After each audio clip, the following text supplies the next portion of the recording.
जय Hind future officers. NCERT की series continue करते हुए आज हम 7th क्लास की अपनी हिस्ट्री की एनसीईआरटी देखेंगे और इसे हम अपनी एक क्लास में कंप्लीट कर लेंगे, इसके जितने भी चैप्टर हैं। और एस्पेक्ट बाकी की जो एनसीईआरटी है आपकी, जैसे कि 6th क्लास की हिस्ट्री हो या फिर आर एस शर्मा या ज्योग्राफी, इकोनॉमिक्स, पॉलिटी, तो ये सभी आपको प्ले लिस्ट में मिल जाएंगी। वहां सभी आपको एनसीईआरटी मिल जाएंगी और नोट्स आपको टेलीग्राम पर मिलते ही रहते हैं। तो आज स्टार्ट करेंगे अपनी 7th क्लास की एनसीईआरटी। देखो 7th और 8th क्लास की एनसीईआरटी ऐसी है जिससे डायरेक्टली मेंस में क्वेश्चन आ जाते हैं, ठीक है। और आगे हम देखेंगे भी कि मेंस में क्वेश्चन आए भी हैं या फिर वैसा ही, ठीक है। तो आते हैं, ऐसा कुछ नहीं है एनसीईआरटी से भी, इसलिए पढ़ना ज्यादा जरूरी हो जाता है हमारे लिए। अब बात करेंगे कि बाकी से इस एनसीईआरटी क्लास में खास क्या है। देखो पहली बात, आपको एक तो ये फायदा मिलेगा इससे कि पूरी बुक नहीं पढ़ने को वो मिलेगी, ठीक है। लाइन टू लाइन जो भी अपने इंपोर्टेंट पॉइंट हैं वो इन नोट्सों में आपको मिल जाएंगे, जिससे आप पढ़ सकते हो, नोट्स बना सकते हो, साथ ही आप अपने नोट्स बनाने सीख जाओगे और इंपोर्टेंट चीजें होंगी, ठीक है। तो चलो स्टार्ट करते हैं अपनी 7th क्लास की एनसीईआरटी और लगभग 1 घंटे में आपकी एनसीईआरटी समाप्त हो जाएगी। तो पहले चैप्टर का नाम क्या है आपका, ये इसमें थोड़ा आपका बेसिक है, ठीक है। काम का तो देखो है नहीं, पर इसमें ये 2 चीज काम की हैं जो आपको प्री में पूछी गई थी, ठीक है। हो सकता है तब आपको याद आ जाएगा। तो सबसे पहले इसमें बता रखा है 13वीं शताब्दी में मिनिहाज ए सिरिहाज, तो इन्होंने हिंदुस्तान शब्द का प्रयोग किया था। तो ये भारत को हिंदुस्तान क्यों कहा था, ठीक है। तो आपको लग रहा होगा शायद हिंदू ज्यादा रहते थे इसलिए कह दिया होगा, तो यहाँ थे वो मुख्य कारण था पंजाब हरियाणा, ये गंगा क्षेत्र है ना, इस स्थान को हिंदुस्तान के नाम पर रखा, ठीक है।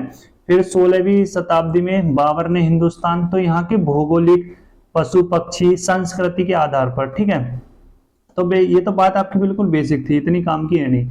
अब जो पीटी में आपकी जो 2 चीजें यहाँ से आई हैं क्वेश्चन, तो पहला है ये सिंचाई वाला रहट, आपका कितनी बार ये पूछा जा चुका है, ठीक है। रहट देखो 2025 के एग्जाम में आया है ये पीटी में, ठीक है। और इससे पहले 16 शायद 17 में आया होगा। तो रहट ये मध्य काल में सिंचाई होती थी इससे ही, ठीक है, रहट द्वारा, जो कि ये इसमें फॉल ये सब बने होते हैं, ठीक है। और कुएं के अंदर होता है, ये बैल के द्वारा इसे घुमाया जाता है, ठीक है। तो इस प्रकार के भी एनसीईआरटी से क्वेश्चन आए हैं इन्हीं से, ठीक है। और ये जो फसल होती है ना, ये तो आई जाती है। तो मध्य काल में ये फसलें आलू, मक्का, मिर्च, चाय, कॉफी ये सब थी, ठीक है। और युद्ध यहाँ मतलब बारूदी हथियारों से युद्ध होने लगे थे, ठीक है। आपने प्राचीन काल में देखा राजा तलवार वगैरह से युद्ध लड़ते थे। तो फिर यहाँ 700 ईस्वी में नए शासक, जिसमें चोल, खिलजी, तुगलक, मुगल, इन सब का उदय हुआ, ठीक है, दिल्ली में सल्तनत। तो ये थोड़ा आपका बेसिक दे रखा है, ठीक है, इतना बिल्कुल भी काम का नहीं है, ओके। और फिर जैसे कि इसमें फिर मुसलमानों के बारे में बता रखा है, ठीक है। तो कुरान शरीफ का संदेश 7वीं सदी में व्यापार और अप्रवासियों के जरिए से ही भारत में आया था, ठीक है, 7वीं सदी में, ये ध्यान रखना आपको, ठीक है। और फिर मुसलमान में कुछ शिया थे जिन्हें पैगंबर साहब के दामाद अली को अपना नेता मानते थे, और दूसरे सुन्नी थे, ठीक है। ये 2 टाइप के मुसलमान, ठीक है। अब इसी के साथ ही चैप्टर आपका समाप्त हो जाता है, ठीक है। ज्यादा कुछ है नहीं, बस ये 2 ही पॉइंट थे। तो इसलिए देख रहे हो आप नोट्स भी कितने शॉर्ट बना रखे हैं। अगर मान के चलो हमें उस चैप्टर को पढ़ने का मन भी करे तो इन शॉर्ट नोट्सों को देख लो, इससे तो कुछ बाहर उस चैप्टर में है ही नहीं। अब ऐसा तो है नहीं आप बच्चों की तरह बिल्कुल ही कहानी लिख दोगे पॉइंट टू पॉइंट, तो वो तो बिल्कुल भी चलेगा नहीं, क्योंकि यूपीएससी एस्पिरेंट बिल्कुल पॉइंट टू पॉइंट नोट्स बनानी चाहिए, ठीक है। अब 11th 12th या ग्रेजुएशन में तो हो नहीं, ठीक है। फिर आ जाता है चैप्टर नंबर 2, जिसमें राजा और उनके राज्य के बारे में हमें पढ़ना है, ठीक। तो 7वीं शताब्दी में गुर्जर प्रतिहार, ठीक है, चौहान, राजपूत, पाल और पूर्वी चालुक्य, चोल, चेर, पांड्य, इनका उदय हो चुका था, ठीक है। और 7वीं शताब्दी में बड़े भूस्वामी, जिन्हें सामंत कहते थे, ठीक है। तो ये सामंत आपको जरूर याद रखना है। आप देखोगे सामंत व्यवस्था यहाँ से शुरू होती है और ये आधुनिक काल तक चलती है, ठीक है। ये जो बड़े बड़े भूस्वामी होते हैं उन्हें सामंत कहते हैं। तो 8वीं सदी में दक्कन राजपूत कर्नाटक के चालुक्य राजाओं के सामंत थे, ठीक है। और फिर इसमें आगे पॉइंट में ये चालुक्य के बारे में कि 8वीं सदी में राजपूत प्रधान दुत्तदुर्ग अपने चालुक्य स्वामी को हराकर हिरण्ययज्ञ अनुष्ठान कर राजकूट की स्थापना की। ठीक है, तो मतलब इन्होंने फिर अपना उन्हें हरा दिया जिसके सामंत थे। ठीक है, तो इन सामंतों ने अपने राजा को हरा दिया और खुद वहां राजा बन गए और फिर हिरण्ययज्ञ की इन्होंने अनुष्ठान किया। ओके, फिर जैसे इस टाइम पर धन के लिए युद्ध होते थे, ज्यादा फोकस क्या था, धन के युद्ध या फिर अपने क्षेत्र को बढ़ाना। ठीक है, तो इस टाइप की ज्यादातर वहां युद्ध होते थे। इस कारण ही आप देखोगे कि भारत की स्थिति बिगड़ती रही कि मध्य काल में फिर मुगल ये सब आ जाते हैं। ठीक है, दिल्ली सल्तनत, आप ये सब पढ़ोगे भी आगे वाले चैप्टर में। और यदि आपको बिल्कुल ही डिटेल्स में जानना है तो आपको देखो प्ले लिस्ट में आपको सतीश चंद्र की वो मिल जाएगी आपको क्लास, वो देख लेना 1 घंटे में, उससे आपका बिल्कुल क्लियर हो जाएगा। ओके, तो ये धन के लिए युद्ध करते थे जिसमें गुज्जर प्रतिहार राजपूत पाल वंश शासकों ने कन्नौज के लिए इन्होंने अपना युद्ध किया। ठीक है, जिसे त्रिपक्षीय संघर्ष बोलते हैं, आपने पढ़ा भी होगा ये। ठीक है, ओके, तो और ये फिर महमूद के अल बरेनी नामक अल हिंद किताब में इसका उल्लेख करवाया था। ठीक है, महमूद ने। ठीक है, अब फिर आगे चलते इसमें चोल राज्य है, तो ये उरुग्वे के तंजावुर में थे। ठीक है, तो यहाँ चोल वंश सत्ता में कैसे आई तो इसे समझना थोड़ा सा। तो कावेरी डेल्टा के मुटियार नामक एक वो रहती थी यहाँ सत्ता। ठीक है, और वे कांचीपुरम पल्लव के सामंत थे। ठीक है, जो मतलब कावेरी डेल्टा पर मुटियार नाम की सत्ता थी वो कांची पल्लव के सामंत थे। सामंत वही जो जिसपे बड़े भूस्वामी जिसके पास भूमि का बहुत बड़ा क्षेत्र हो। ठीक है, और चोल वंशीय प्राचीन परिवार मुखिया विजयालय 9वीं सदी में मुटियार को हराकर डेल्टा पर कब्जा कर लिया। ठीक है, जिसके कारण ये चोल वंश सत्ता में आ जाता है। ठीक है, और फिर इन्होंने मतलब अनेक मंदिर बनवाए और फिर इसमें राजा राज प्रथम और राजेंद्र प्रथम तंजावुर और गंगई कोडचोलपुरम में अनेक मंदिरों का निर्माण कराया। ठीक है, तो पीटी में ऐसे क्वेश्चन आ जाते हैं। ठीक है, राजा राज प्रथम से इन दोनों को ही नामों से क्वेश्चन आते हैं कि मतलब मंदिर के नाम दे देते हैं। तो आपको क्या करना है, जब आर्ट एंड कल्चर पढ़ोगे ना तो चोल वंश के आपको ज्यादा फोकस करना उनकी कला पर। ठीक है, और उनके द्वारा मंदिर बनवाए गए, जितने भी उन्होंने मंदिर बनवाए वे भी देख लेना। ठीक है, फिर चोल वंश का प्रशासन, तो यहाँ से क्वेश्चन आते हैं ज्यादातर, जैसे कि बेल्लई धनी किसान होते थे। ठीक है, किसान की बस्ती को क्या बोलते थे, उर्र। ठीक है, गांव के समूह को नाडू। ठीक है, और ये नाडू न्याय कर वसूलता था। ठीक है, भूमि के प्रकार भी होते थे जैसे बेलन बगाई, तो ये गैर ब्राह्मण किसान भूस्वामी होते थे। ठीक है, ब्रह्मदेय, तो ब्राह्मण को उपहार में दी जाने वाली भूमि। ठीक है, साला भोग यानी कि किसी विद्यालय के रखरखाव के लिए भूमि। ठीक है, और फिर है पलीचंदम, तो ये जैन संस्थाओं के लिए भूमि दी जाती थी। ठीक है, और फिर देवदान, तो ये मतलब मंदिरों को उपहार में देते थे, मंदिरों के लिए निर्माण के लिए। ठीक है, ओके, तो ये जैसे भूमि के प्रकार तो ये भी आ जाते हैं आपके। ठीक, तो मतलब आप मध्यकाल के भारत में जो क्वेश्चन आते हैं ना तो वो ज्यादातर इसी प्रकार के ज्यादा आते हैं, आप देखना। ठीक है, वहां ऐसे नहीं पूछते कि अकबर के बेटे का क्या नाम है, जैसे आपने वनडे एग्जाम में देखा होगा तो वहां बेसिकली यही छोटी मोटी चीज पूछते हैं, जैसे अकबर के बेटे का क्या नाम है, अकबर ने कौन से युद्ध लड़े। ठीक है, तो यूपीएससी में ऐसे नहीं पूछते, तो भी ज्यादातर ऐसे क्वेश्चन ज्यादा पूछते हैं, टेक्निकल टाइप के थोड़े। ठीक है, अब फिर आ जाते हैं हम, तो थोड़ी स्टोरी समझ लेते हैं पहले, उससे पहले क्या हुआ। ठीक है जी, तो भारत पर प्राचीन काल से ही आ जाते हैं। तो प्राचीन काल में हमने देखा 6th क्लास में पढ़ी थी हमने कि लोग आदिवासी थे। ठीक है, फिर वहां सिंधु घाटी सभ्यता आ जाती है। सिंधु घाटी सभ्यता के बाद गंगा क्षेत्र के पास फिर महाजनपद जैसी जगह ही आते हैं। ठीक है, जहां मगध वगैरह ये सब हम देखते हैं।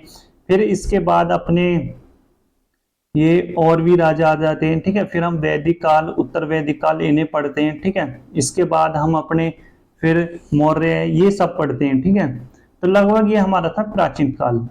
अब जैसे ही हम मध्य काल में एंटर होते हैं तो क्या होता है, जो भारत की सत्ता होती है वो लगभग विदेशी राजाओं के हाथ में चली जाती है। ठीक है, और आधुनिक काल में भी चली जाती है, और 1947 में पुनः भारत का शासन भारतीयों के पास आ जाता है, वो भी लोकतंत्र के माध्यम से, ठीक है। उस टाइम पर कोई राजा वाजा शासन नहीं करेंगे, लोकतंत्र के माध्यम से। ओके, तो ये बात थी, ठीक है। तो अगर आपको पढ़ना है ना मध्यकाल, तो यहाँ से शुरू करो दिल्ली से, वो 2 चैप्टर छोड़ भूल जाओ बिल्कुल, ठीक है। तो 12वीं शताब्दी में मतलब दिल्ली में ये दिल्ली सल्तनत आ जाते हैं। इसमें 5 वंश होते हैं, ठीक है। इसमें जैसे गुलाम, खिलजी, तुगलक, ठीक है। तो ये वंश वगैरह होते हैं वहाँ। ओके, और फिर इनके बाद आ जाते हैं पानीपत का प्रथम युद्ध होता है, जिसमें बाबर आ जाते हैं, ठीक है। और उसके बाद फिर आपका ये जो प्लासी बक्सर का युद्ध होते हैं, तो अंग्रेजी हुकूमत भारत में आ जाती है। तो ये थोड़ी सी कहानी है, ठीक है। थोड़ा समझेंगे आगे स्ट्रक्चर में उसे, ठीक है। तो चलो चैप्टर स्टार्ट करते हैं इसे। तो 12वीं शताब्दी में दिल्ली तोमर वंश द्वारा राजधानी बनाई गई, ठीक है। तो वंश था उसके, उनके जो मुखिया थे वे तोमर वंश थे, ठीक है। और उसी टाइम पर दिल्ली में जैन व्यापारी, जैन मंदिर और देहलीवाल सिक्के चलाए जाते थे, ठीक है। ये पॉइंट जरूरी है, ठीक है। और 13वीं शताब्दी में दिल्ली सल्तनत की स्थापना हुई, ठीक है। चलो उससे पहले ना एक बार आप वो फ्लो चार्ट देख लो। हाँ, अभी से समझो आप, जब अच्छे से समझ में आएगा, घटना समझना आप। तो क्या हुआ था, 1712 की बात है। मोहम्मद बिन कासिम का आक्रमण भारत पर होता है, ठीक है। ओके, और जो कि होता है 1712 में। फिर होता है तराइन का द्वितीय युद्ध, जो कि 1192 में होता है। किसके बीच? पृथ्वीराज और मोहम्मद गजनी के बीच, ठीक है। यही कारण था कि भारत में विदेशी राजा शासन के लिए आते हैं। इसके कारण ही सल्तनत वंश का उदय हुआ, जिसे हम पढ़ेंगे, ठीक है। मोहम्मद गजनी के साथ हुआ, ठीक है। बट मोहम्मद गजनी शासक वहां का नहीं बन पाता, कुतुम्बी ऐबक वहां का शासन बनता है, ठीक है। फिर तीसरी घटना क्या होती है, 1526 में पानीपत का प्रथम युद्ध होता है। और इब्राहिम लोदी, जो कि दिल्ली सल्तनत के शासक थे अंतिम, उसके और बाबर के बीच में, ठीक है। फिर 1757 में क्या हो जाता है, प्लासी अंग्रेज युद्ध हो जाता है अंग्रेजी कंपनी से, ठीक है। तो इसके कारण ईस्ट इंडिया कंपनी भारत में आ जाती है। तो ये थोड़ी घटनाएं थी, ठीक है। अब आ जाते हैं दिल्ली की सत्ता पर, ठीक है। तो आपने समझ लिया, अब दिल्ली समझो यहां से। तो पहले तो तोमर वंश था, अनंगपाल तोमर मुख्य यहाँ के राजा थे, ठीक है। 1130 से लेकर 1145 तक रहे, ठीक है। फिर आ जाते हैं तोमर वंश के बाद चौहान वंश, ठीक है। तो इसके प्रमुख शासक पृथ्वीराज चौहान माने जाते हैं। इसमें क्या होता है कि 1192 में तराइन का द्वितीय युद्ध होता है। किसके बीच? पृथ्वीराज चौहान और गजनी के बीच, ठीक है। जिसमें पृथ्वीराज चौहान की हार होती है और गजनी जीत जाता है, जिसके कारण दिल्ली सल्तनत की स्थापना, इस साइड में लिख रही है ये बातें, ठीक है। तो दिल्ली सल्तनत की स्थापना, इसके बाद विदेशी शासक आ जाते हैं, ठीक है। तो देखो गजनी से युद्ध होता है, ठीक है। अब वो तो बन नहीं पाया क्योंकि भाई उसकी मृत्यु हो जाती है, ठीक है। तो उसके गुलाम था कुतुम्बी ऐबक, जो कि इस युद्ध में उसका साथ दिया। तो कुतुम्बी ऐबक फिर शासक वहां का बन जाता है दिल्ली का, ठीक है। तो ये 1206 से 1210 तक रहता है। फिर रहता है इल्तुतमिश, ठीक है, जो कि 1210 से 1236 तक, ठीक है। तो इल्तुतमिश की कुछ मुख्य बातें देख लो। तो इल्तुतमिश ने 40 गुलाम संगठन इसने बनाए, यानी कि गुलाम अपने उस टाइम पर होते थे, तो 40 गुलामों को संगठन बनाया और उन्हें कार्यभार संभाल दिया, कोई कुछ करेगा कोई कुछ, ठीक है। और फिर इनकी बेटी रजिया, ठीक है। तो रजिया मुस्लिम महिला शासक थी, ठीक है। फिर इसके बाद गयासुद्दीन बलबन, ठीक है। तो पहला वंश अपना यही था, ठीक है, जैसे गुलाम वंश के नाम से भी जानते हैं। फिर आ जाता है खिलजी वंश, ठीक है। तो 1290 से 1320 तक, जिसमें जलाउद्दीन खिलजी, तो 1290 1296 तक, ठीक है। तो आपको इतना इन टाइम टेबल की इतनी जरूरत याद नहीं है, बस थोड़ा एक आइडिया तो होना चाहिए, ठीक है। उसके बाद अलाउद्दीन खिलजी, ठीक है। ओके, फिर आ जाता है अपना तुगलक वंश, फिर गयासुद्दीन तुगलक। तो गयासुद्दीन तुगलक ने क्या किया, एक तो नहर और डाक निर्माण करवाए, ठीक है। और पीतल व कांसे की मुद्राएं जारी की, और इब्र बतूता इस काल में ही आया था, ठीक है।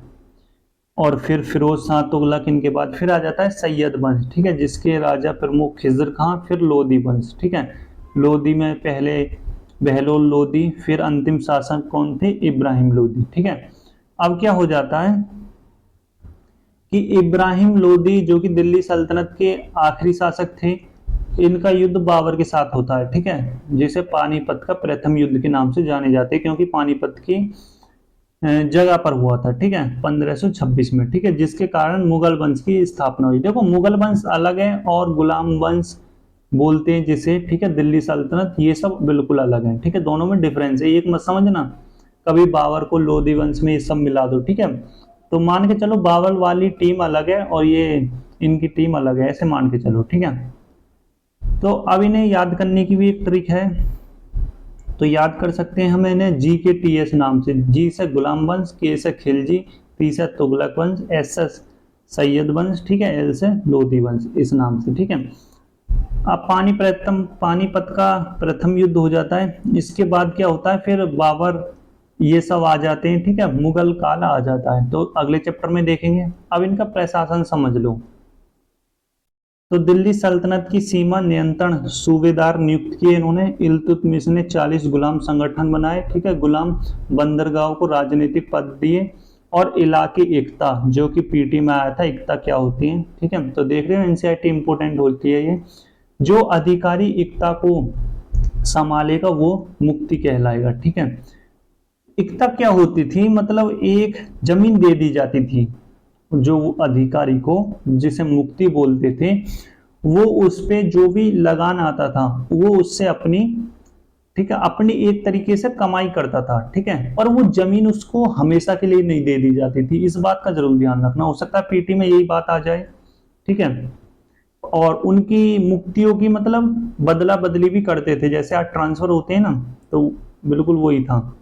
कानून व्यवस्था बनाए रखने के लिए राजस्व की वसूली। ठीक है, कर 3 प्रकार की, कृषि कर, मवेशी और घरों पर। ठीक है, तो सेम था वही। अब ये डायग्राम हमने देख लिया। अब आ जाता मुगल वंश। ठीक है, जिसकी बात करी, तो बात आपको बता दी गई थी, पहले दिल्ली सल्तनत, उसके बाद मुगल वंश। मुगल वंश क्यों, जो पृथ्वीराज चौहान और बाबर के बीच युद्ध होने के कारण। अब आप पढ़ते हैं मुगल वंश। ठीक है, तो मुगल वंश की पहले वंशावली देख लेते हैं, जैसे आपने उनकी उन सब की देखी थी ना।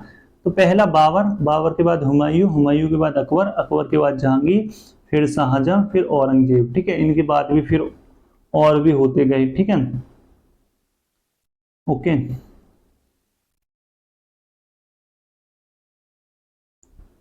तो चलो देख लेते हैं मुगल कौन थे। तो मुगल 2 शासकों के वंशज थे।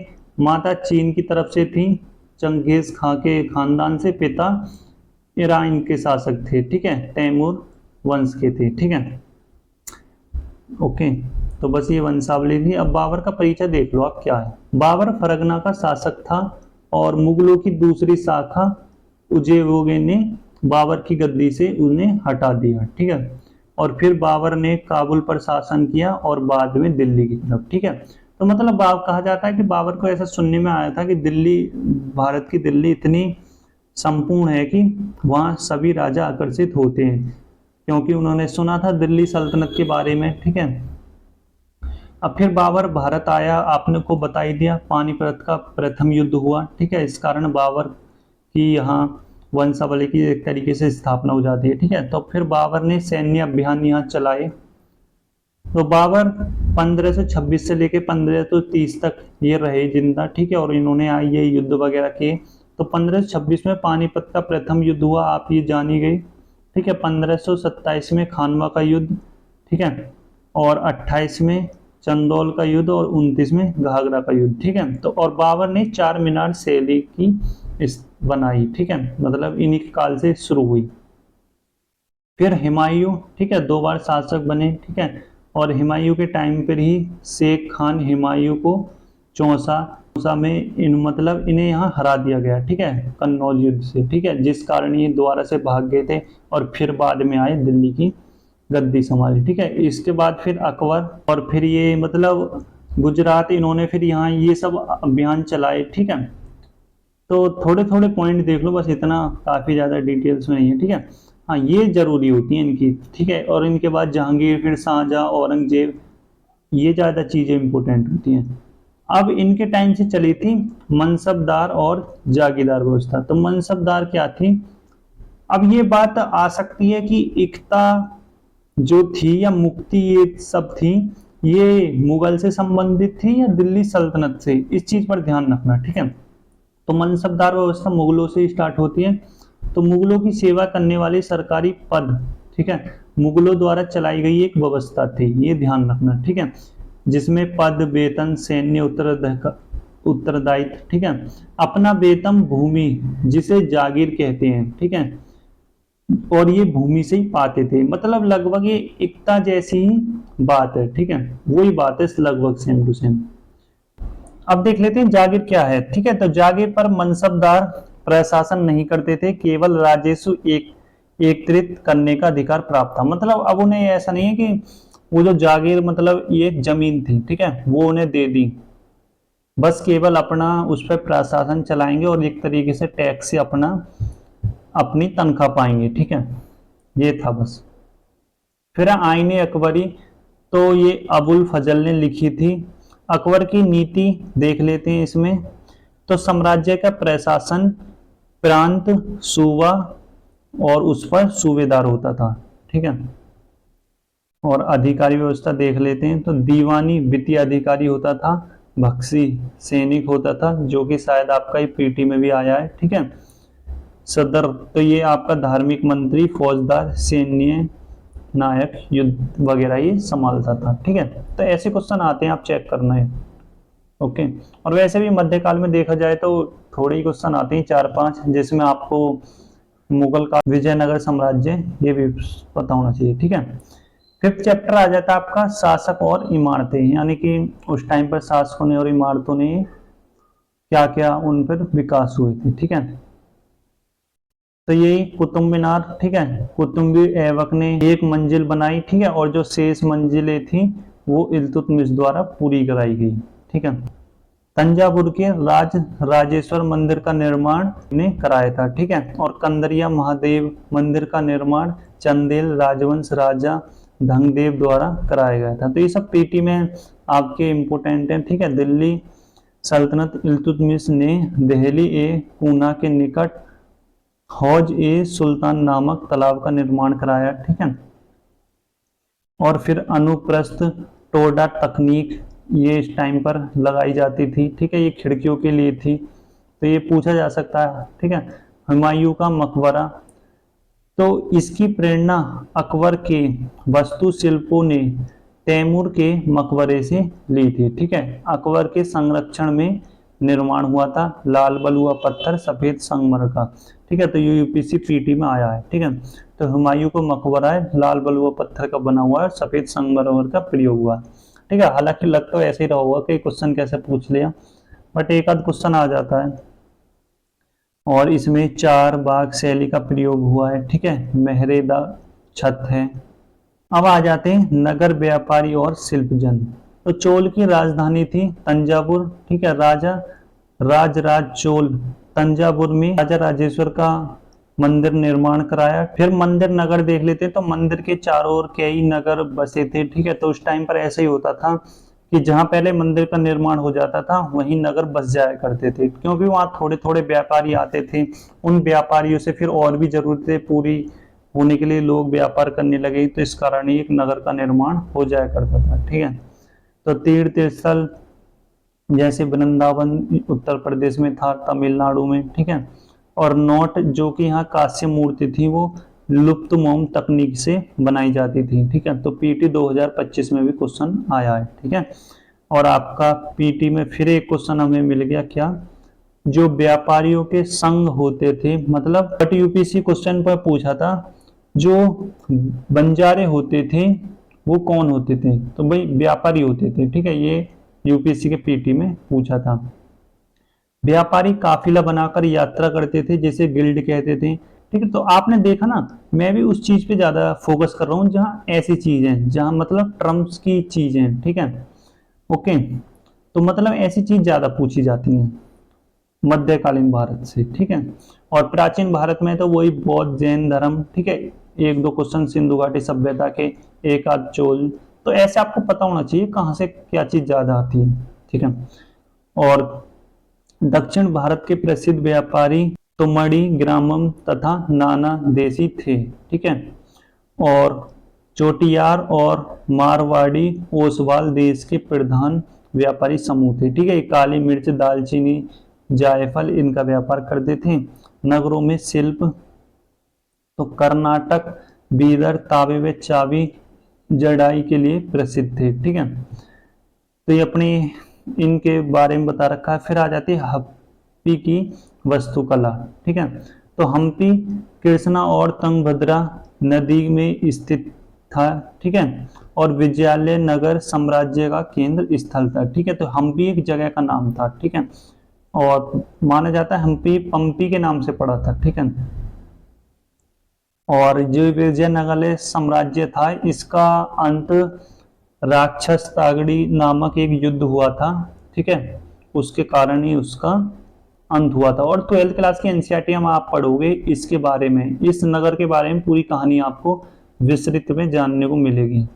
तो ये भी आपको प्लेलिस्ट में जाना, वहां आपको मिल जाएगी। ठीक है, तो हम्पी नगर का वर्णन पुर्तगाली यात्री 16वीं शताब्दी में डोमिगो पेज ने किया था। ठीक है, तो ये भी पीटी में आ सकता है। ठीक है, हम्पी में बंजारों में मूरो मुसलमान सौदागर शब्द चोटियार और पुर्तगालियों जैसे यूरोप व्यापारी का केंद्र था। ठीक है, अब आ जाता है 7 चैप्टर आपका जनजातीय खाना बदोश एक जगह से, मतलब जनजातियों के बारे में हमें इसमें पढ़ना है लगभग। ओके, और ये आप देख रहे हो तो ये आपका मेंस में भी क्वेश्चन आ जाता है जनजातियों को लेकर, और फिर आगे का चैप्टर भी मेंस का ही है। ठीक है, तो अभी 2-3 चैप्टर आपके मेंस के हैं और ये डायरेक्ट क्वेश्चन आ जाते हैं। ठीक है, अब इसमें तो जनजातीय इन सब के बारे में जानता है, बट जो मेंस में आएगा ना वो आएगा कि वो आपका मतलब उसमें आएगा ये मॉडर्न हिस्ट्री में मिलकर। ठीक है, कि जो अंग्रेजों की नीति थी उनसे जनजातीय लोग कैसे प्रभावित हुए, इस टाइप का। तो यहाँ हमें थोड़ी जनजाति का आइडिया तो मिलेगा ना, तो इसलिए मेंस के लिए ज्यादा इंपॉर्टेंट है। जनजातीय समाज क्या होते हैं, तो ब्राह्मणों के कर्म कांड को ये नहीं मानते। ठीक है, इन सब से दूर होते हैं और पशुपालन खेती ये सब करते हैं। ठीक है, बट आज के टाइम पे आप कहीं कुछ लोग रह रहे हों और देखो कहलाए जाएंगे तो वे भी जनजातीय है, बट जरूरी नहीं है कि वे मतलब शिकारी करके खा रहे हों या खाना बदोश हो, भाई वे भी हमारी तरह नॉर्मली रहते हों। ठीक है, तो ये सब ये बात मत समझ लेना कि जनजातीय शब्द का मतलब वही है कि बिल्कुल जंगलों में रहना। ठीक है, बस उनकी थोड़ी परंपराएं अलग होती हैं। ठीक है, ओके, फिर आगे देखते हैं।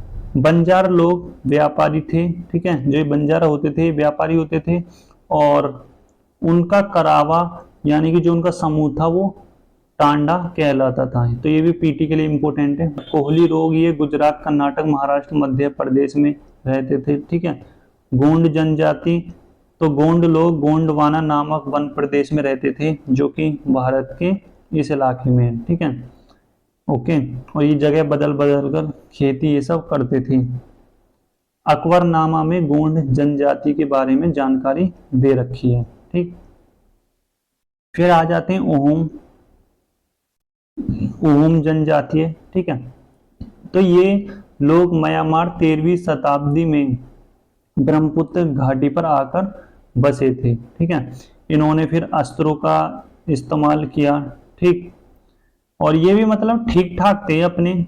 ओहम राज्य बेकार पर निर्भर था। जिन लोगों से जबरन काम लिया जाता था वे पाइक कहलाते थे। ठीक है, तो ये भी सब पॉइंट इंपोर्टेंट है। ठीक है, ओके, और तो बाकी इसमें कुछ है नहीं। ठीक है, और आपसे एक बात और, अगर एस्पिरेंट आप इससे भी शॉर्ट नोट्स बना सकते हो ना तो वो बिल्कुल बना सकते हो। ठीक है, मैं ये नहीं कहूँगा कि आप बिल्कुल इन्हें टू द पॉइंट अपने कॉपी करके लिख लो, आप इससे भी शॉर्ट नोट्स बना सकते हो। ठीक है, तो बिल्कुल आप बनाना। ओके, फिर हम्पी में एक मंदिर था विट्ठल मंदिर जो कि पत्थर का बना था। ठीक है, फिर सूरत की बात हो रही है उसी टाइम में। ठीक है, तो सूरत होरमुज की खाड़ी से पश्चिम एशिया के साथ व्यापार का केंद्र था, और यहाँ फिर आप देखोगे अंग्रेजी ये सब और ज़्यादा लोग आने लगे। ठीक है, 17वीं शताब्दी में पुर्तगाल, डचों, अंग्रेजों ने यहाँ कारखाने भी बनाए थे।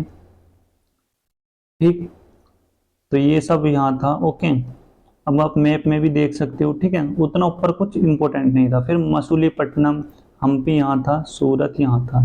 ठीक, अब ये मत सोचना कि हम्पी और इन सब का कनेक्शन होगा। ठीक है, हम्पी बहुत पहले की बात की जा रही है। ठीक है, और ये तो आपका ये मान लो मेंस में ऐसे ही आया है कि मध्य काल में ईश्वर भक्ति आंदोलन क्या थे। ठीक है, तो ये दक्षिण से शुरू हुए थे। एक बार देख लो आप, बिल्कुल आप मेंस में ऐसे ही लिख के आ सकते हो। ठीक है, तो मेंस में ऐसे लिख के आओगे, ऐसे भी चलेगा। ओके, तो दक्षिण में ये शुरू हुए थे। ओके, तो इसकी दो शाखाएं हुई थी। अब ये क्यों शुरू हुए होंगे भाई, आप कॉमन बात बताओ। प्राचीन काल में आपने पढ़ा कि जो वैदिक संस्कृति थी उस टाइम पर आडंबर ज्यादा होने लगे, जिनके कारण जैन बौद्ध धर्म का हमें उदय देखने को मिलता है। ऐसी मध्यकाल में हो रहे होंगे आडंबर ज्यादा, जिस कारण भक्ति काल आंदोलनों का उदय देखने को मिलता है। इसी प्रकार आप आधुनिक काल में पढ़ोगे, जब 1857 की क्रांति हो जाती है, उसके बाद समाज सुधार आंदोलन चलते हैं, उन सबको आप पढ़ोगे। ठीक है, तो चलो देख लेते हैं। दो शाखाएं थी, नयनार और अलवार। ठीक है, तो नयनार शिव से रिलेटेड थे, यानी कि शिव से। ठीक है, अलवार वैष्णव संत थे। तो नयनार 63 संत थे और अलवार 12 संत थे।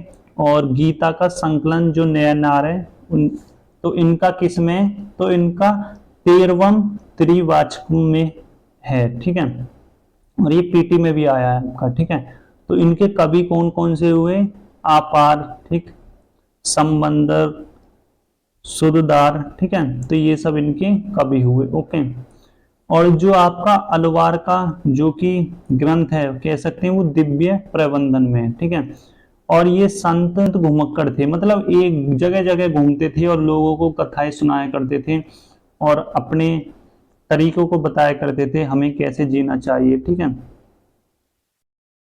ओके, अब फिर आप देख लेते हैं एक एक अपने जो भी हुए। ठीक, तो आप ऐसे भी मेंस में बिल्कुल लिख सकते हो। पहला है शंकर, तो ये दार्शनिक थे 8वीं शताब्दी में केरल प्रदेश से। ठीक है, ये उद्वैतवाद के समर्थक थे, जीवन और परमात्मा दोनों को एक ही बताते थे। फिर रामानुज 11वीं सदी में तमिलनाडु से विष्णु अलवार भक्त थे। ठीक है, ये विशेष द्वैत आत्मा का अलग स्थान इन्होंने बताया। ठीक है, फिर दक्कन भक्ति 17वीं शताब्दी में तो ज्ञानेश्वर नामदेव और फिर महाराष्ट्र संत एकनाथ तुकाराम आदि यहीं से हुए थे। ठीक है, दक्कन भक्ति से ही। और इनकी विशेषता क्या थी, जन्म पर आधारित सामाजिक अंतरों का विरोध, यानी कि वर्ण व्यवस्था के खिलाफ थे एक तरीके से। ठीक है, और उत्तर भारत में अगर हम देखें तो देखो आप ऐसे भी बना सकते हो, उत्तर भारत में ऐसे, दक्षिण, तो थोड़ा मेंस की कॉपी में अच्छा सा लगेगा। ठीक है, और फिर देखें तुलसीदासी उत्तर भारत में राम के रूप में। ठीक है, अवधि रामचरितमानस के द्वारा लोगों में जीवन जीने का तरीका सिखाया। ठीक है, फिर सूरदास श्री कृष्ण भक्ति। ठीक है, सुरसावली यहाँ साहित्यिक लहर इन्होंने चलाई। ठीक है, असम में शंकर देव विष्णु भक्त, असमी भाषा में रचना की मीराबाई कृष्ण भक्त। ठीक है, बंगाल में चैतन्य देव और कबीर दास, ये निराकार परमेश्वर थे। ठीक है, और ये साखियां लिखते थे। ठीक है, गुरु नानक पंजाब में इन्होंने यहाँ लोगों को उपदेश दिए। ठीक है, और ऐसा डायग्राम बना देना आप। ठीक है, कहाँ कहाँ क्या क्या हुए। ठीक है, फिर इसके बाद आ जाता है आपका 10 चैप्टर, जो कि आपका लास्ट है। ठीक है, जो कि ये आपका आपकी आधुनिक काल की शुरुआत ये चैप्टर कर देता है एक तरीके से। ठीक है, तो देख लेते हैं। तो 18वीं शताब्दी में नए राजनीतिक उदय हुए। तो 1707 में औरंगजेब की मृत्यु हो गई और आपका 1761 तक पानीपत का तृतीय युद्ध हो चुका था। ठीक है, और 1765 तक ब्रिटिश भारत के पूर्वी भाग में सफलता हासिल कर ली। ठीक है, यानी कि 1765 से अपना ये जो बंगाल था वहां पर अंग्रेजी शासन बिल्कुल आ गया था। ठीक है, और यहाँ आपके पानीपत के युद्ध के बारे में बता रखा है। तो 18वीं शताब्दी में नए राजनीतिक गठन क्या क्या हुए। एक तो 1707 में औरंगजेब की मृत्यु के बाद मुगलों में योग्य शासक नहीं रहा। ठीक है, और इसी दौरान नए राज्यों का उदय भी हो चुका था। ठीक है, तो क्या क्या थे। एक तो पुराने मुगल प्रांत थे जिसमें इन राज्यों ने मुगलों से औपचारिक संबंध नहीं तोड़े।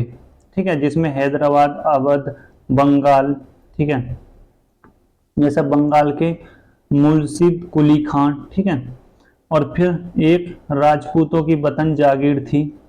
तो मतलब मुगलों ने जो राजपूत से छीन ली थी तो वापिस बाद में दे दी, क्योंकि वैवाहिक संबंध या फिर कुछ ऐसी चीजें रही जो बाद में लौटा दी। ठीक है, और फिर मुगलों से स्वतंत्र युद्ध करके ये उदय हुए थे कुछ शासक, जैसे कि जाट, सिख, मराठा। ठीक है, तो इन्होंने मुगलों से लड़ाई लड़ी और अपने आप को स्वतंत्र कर लिया। ठीक है, फिर मुगल साम्राज्य संकट में तो जैसे क्यों हुआ, तो दक्कन विस्तार की लड़ाई में मुगलों का ध्यान फिर लगने लगा। ठीक है, राजस्व, सैन्य खर्च ज्यादा हुआ, जमींदार व किसानों विरोध करने लगे, मनसबदार शक्तिशाली हो गए हैं। ठीक है, तो मनसबदार भी उन्हें थोड़ी सी जमीन दे दी।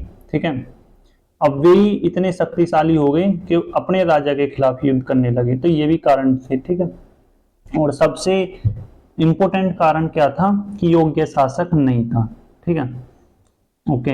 और फिर इसके बाद आप पढ़ोगे कि भारत में कंपनी आ जाती हैं। ठीक है, और भारतीय जिसे विदेशी कंपनी भारत में जिसका नाम है PDEF।